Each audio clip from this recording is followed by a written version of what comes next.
Ciudadanos, en mi calidad de presidente de la República y basado en la ley, quiero decirles en primera instancia que estoy a favor del espíritu del decreto 15-2020, del espíritu. Pero tenemos que entender que para el gobierno es prioritario atender a la población que está siendo afectada por esta crisis y garantizar la continuidad de los servicios esenciales.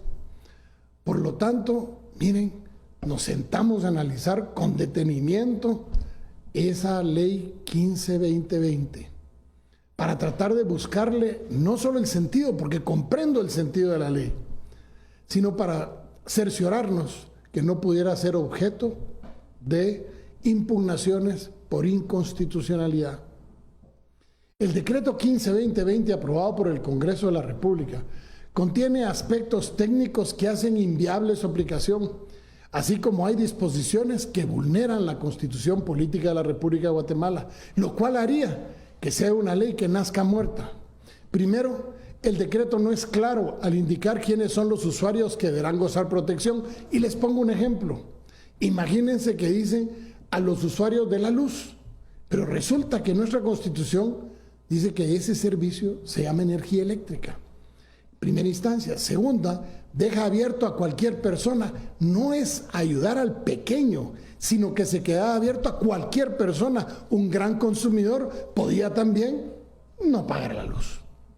Lo que no decía también era el tiempo en el que se podía aplicar. Y, por lo tanto, al no tener temporalidad y al no estar fijado a quién va dirigido, adolecía de aspectos técnicos realmente difíciles de subsanar. En segundo lugar, se obliga al crédito hipotecario nacional a endeudarse sin indicar la fuente para su financiamiento. Es decir, le dicen, usted crédito de crédito a las empresas, pero no dicen de dónde va a sacar el crédito hipotecario nacional del dinero, lo que ponía en grave riesgo a ese banco y hacía, según la normativa de la ley de bancos, que tuviera que aprovisionar el 100% de los créditos que diera porque no había otra manera de poder solventarlo y por lo tanto tendríamos en riesgo la estabilidad del banco. En tercera instancia, la normativa no le dice al Ministerio de Finanzas que debe realizar las asignaciones presupuestarias para poder cumplir con el decreto. Por lo tanto, al no haber financiamiento, el decreto se quedaba como una ley más sin poder ser aplicada. En cuarto lugar, el decreto 15-2020 carece de una disposición que establezca la obligación reglamentaria para que el ente responsable de desarrollar la misma y el plazo de la emisión quedaran perfectamente definidos. Pero además de eso, le encontramos inconstitucionalidades.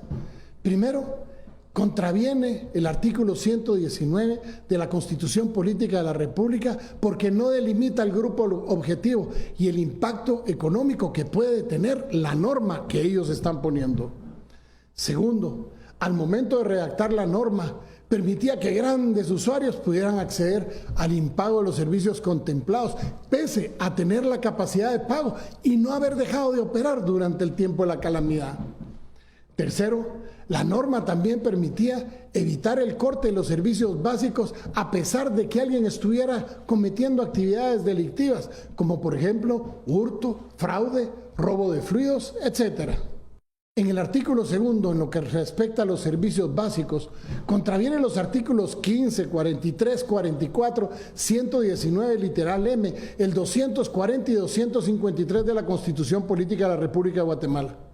La normativa hace referencia al servicio básico de luz, sin embargo, este no se encuentra regulado de esa forma, por lo que debe presumirse que se refiere al servicio de la energía eléctrica, pero debe asumirse, presumirse. La norma no establece los parámetros para determinar a los usuarios que puedan acceder a dicho beneficio, ni a criterios técnicos, ni de selección para determinar con certeza a los beneficiarios. El plazo establecido carece de certeza debido a que contraviene el artículo 15 de la Constitución Política de la República de Guatemala, pues la ley no tiene efecto retroactivo, salvo en materia penal cuando favorece al reo, y esta no es materia penal, y al volverla retroactiva hace inmediatamente que viole el artículo 15 y por lo tanto es inconstitucional.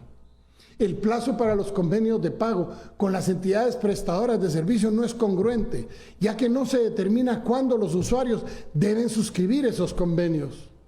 Y respecto al crédito hipotecario nacional sobre un fondo específico, se incumple con los artículos 119 y 240 de la Constitución, ya que no fija un límite de los recursos que cubran dicho fondo y tampoco establece, de nuevo, la fuente de financiamiento.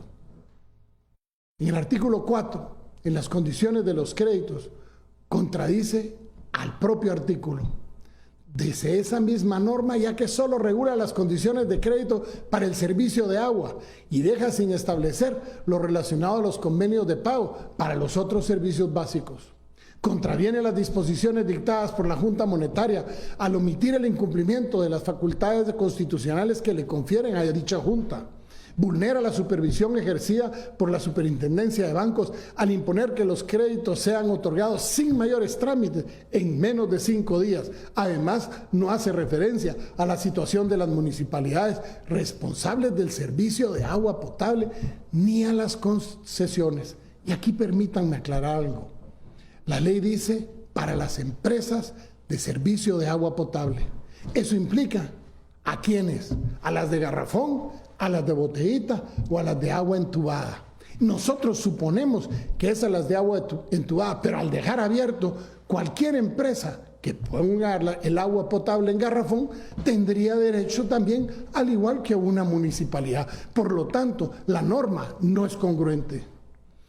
Yo estoy consciente de la necesidad de garantizar la continuidad de los servicios básicos y para eso el gobierno hizo una propuesta para resolver estos aspectos, de manera que se cuente con un instrumento técnico y legalmente viable que atienda al espíritu de lo aprobado por el Congreso de la República. Y les quiero decir algo, antes de decirnos que estamos en contra del pueblo de Guatemala, permítanos, entren a la página del gobierno, lean el proyecto de ley nuestro y compárenlo con el proyecto de ley del Congreso de la República. Lean la presentación que va a estar puesta el día de hoy en la página de gobierno para que ustedes se den cuenta que lo que estamos diciendo es hagamos la misma norma, que sea, defendamos los intereses del más pobre, pero ojo, defendámoslo correctamente, porque hacer una ley que va a resultar inconstitucionalidad podría resultar en una burla para el pueblo de Guatemala, que lo último que quiere es estar siendo burlado. Señores, vete la ley, no el concepto. El concepto está en la propuesta de una ley que es efectiva, que protege a la persona, pero sobre todo que hace y le da certeza jurídica al usuario y al responsable de brindar el servicio. Que Dios bendiga a Guatemala.